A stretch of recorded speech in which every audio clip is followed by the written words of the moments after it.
China communist పార్టీలో all is not వెల్గా కనిపిస్తోంది. చైనాలో మావో తర్వాత అత్యంత శక్తివంతుడైన నాయకుడు ఎవరంటే షీ జిన్పింగ్గా చెబుతూ ఉంటారు. ప్రస్తుతం పార్టీలో ఆయనకు వ్యతిరేకంగా అసంతృప్తి క్రమంగా పెరుగుతోంది. దీనికి కారణం దేశ ఆర్థిక పరిస్థితి అని ప్రత్యేకంగా చెప్పక్కర్లేదు. గత నెల జూలై 15, 18 తేదీల్లో బీజింగ్లో జరిగిన ప్లీనంలో ఆయనకు వ్యతిరేకంగా సభ్యులు గళం విప్పారు. దేశ ఆర్థిక వ్యవస్థ పట్టాలు తప్పిందని వారంతా ముక్తకంఠంతో నిందించారు. ఈ ఆర్థిక సంవత్సరం చైనా జీడీపీ 5% అంచనా వేస్తున్నారు. ఆ లక్ష్యం కూడా చేరుకునే పరిస్థితి మాత్రం కనిపించడం లేదు. షీ జిన్పింగ్కి ఎదురవుతున్న వ్యతిరేకత గురించి ప్రత్యేక కథనంలో మరింత సమాచారం తెలుసుకుందాం.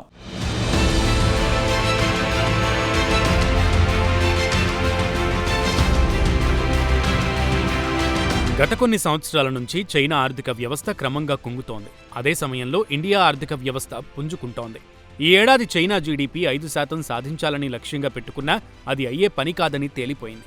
దేశ ఆర్థిక వ్యవస్థ కుంగడంతో చైనా కమ్యూనిస్టు పార్టీలో ప్రెసిడెంట్ షీ జిన్పింగ్కు క్రమంగా సెగ తగులుతోంది. జూలై 15 నుంచి 18 మధ్య బీజింగ్లో జరిగిన 20వ సెంట్రల్ కమిటీలో పొలిటికల్ డ్రామా నడిచింది. అయితే అదే సమయంలో ఇంటర్నేషనల్ మీడియాలో బీజింగ్లో జరుగుతున్న ఈ సమావేశంలో దీర్ఘకాలిక ఆర్థిక విధానాలను గురించి షీ జిన్పింగ్ చర్చిస్తున్నారని పెద్ద ఎత్తున వార్తలు వచ్చాయి. వాస్తవానికి అక్కడ అలాంటి సీన్ లేదు.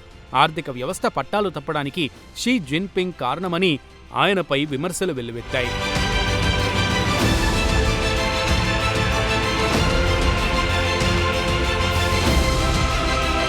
అయితే ప్రభుత్వ మీడియా జెన్షువా మాత్రం షీ సంస్కరణలకు పితామహుడు, ఆయన తండ్రి చైనా వైస్ ప్రెసిడెంట్గా ఉన్నప్పుడు సాధించిన ఘనత గురించి ప్రశంసిస్తూ ఆర్టికల్స్ ముద్రించింది. అయితే వాస్తవానికి పార్టీ సమావేశంలో ప్రతి ఒక్కరూ షీ జిన్పింగ్ వైఫల్యాలను ఎండగట్టారు.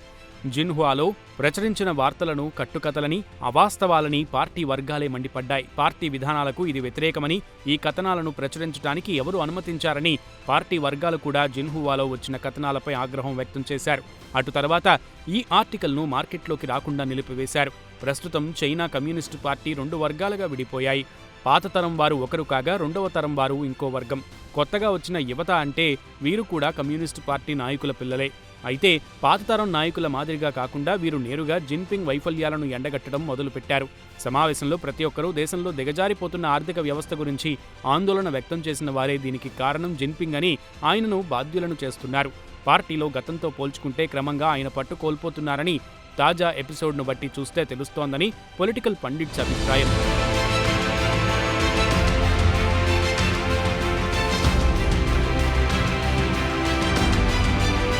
కాగా పార్టీకి చెందిన మీడియాలో వచ్చిన కథనాలు మాత్రం పెద్ద దుమారమే రేపాయి. షీ జిన్పింగ్ నేతృత్వంలోనే చైనా సంస్కరణలకు శ్రీకారం చుట్టినట్లు ఆయనను ప్రశంసలతో ముంచెత్తడం పార్టీ సీనియర్లకు కూడా నచ్చలేదు. చైనాలో ఎప్పటినుంచో సంస్కరణలు కొనసాగుతున్నాయి. వాస్తవాలను వక్రీకరిస్తున్నారని ప్రభుత్వం మీడియాపై పార్టీ నేతలు మండిపడుతున్నారు. జిన్పింగ్ కుటుంబమే ఆర్థిక సంస్కరణలకు ఆద్యులనే విధంగా కలరింగ్ ఇచ్చారు. ఇది పార్టీ సభ్యులకు నచ్చలేదు. వాస్తవానికి చైనాలో 1978 నుంచి సంస్కరణలు మొదలయ్యాయి. ఇక ఇండియా విషయానికి వస్తే మన్మోహన్ సింగ్ ఆర్థిక మంత్రిగా ప్రధానమంత్రి పివి నరసింహారావు నేతృత్వంలో 1991లో సంస్కరణలకు తెరతీశారు. అదే చైనా విషయానికి వస్తే మనకంటే ముందు 1978లో ప్రారంభించారు. కాబట్టి ప్రపంచంలోనే అతిపెద్ద ఆర్థిక వ్యవస్థలో 2వ స్థానానికి ఎగబాక కలిగింది.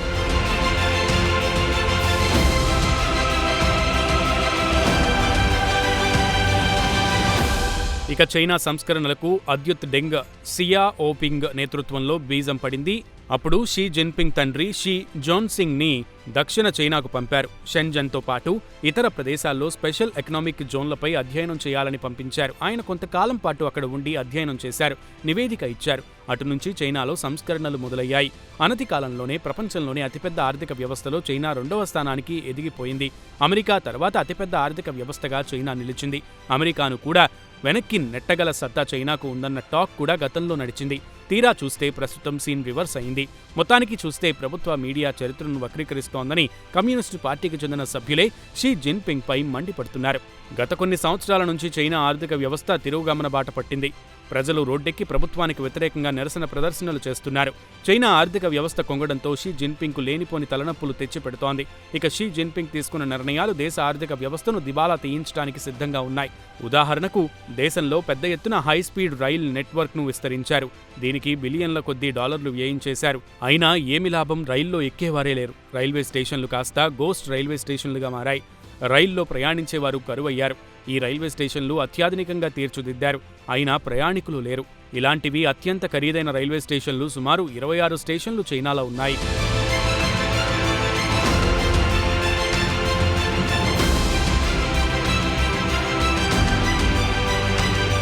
ఈ రైల్వే స్టేషన్లు నిర్మించే సమయంలో సరిగా అధ్యయనం చేయలేదు. ఎందుకంటే ఈ రైల్వే లైన్లు వేసేటప్పుడు ప్రజలకు అందుబాటులో లేకుండా ఎక్కడో సుదూర ప్రాంతంలో ఏర్పాటు చేయడం వల్ల ప్రయాణికులు కరువయ్యారు.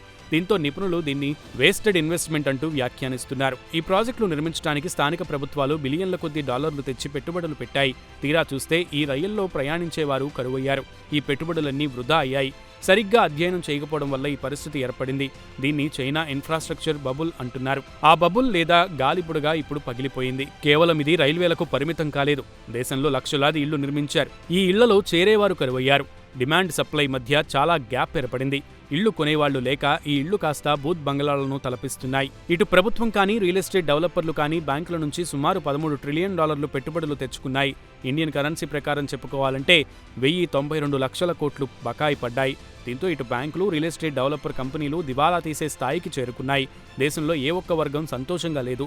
ఉద్యోగులు రోడ్డెక్కి వేతనాలు పెంచాలని నిరసనలు, ధర్నాలు చేస్తుంటే అదే సమయంలో ఇళ్లు కొనుగోలు చేయాలని రియల్ ఎస్టేట్ డెవలపర్లకు డబ్బు చెల్లించిన వారు తమ ఇళ్లు పూర్తి చేసి తమకు అప్పగించాలని వారు పెద్ద ఎత్తున ఆందోళన దిగుతున్నారు.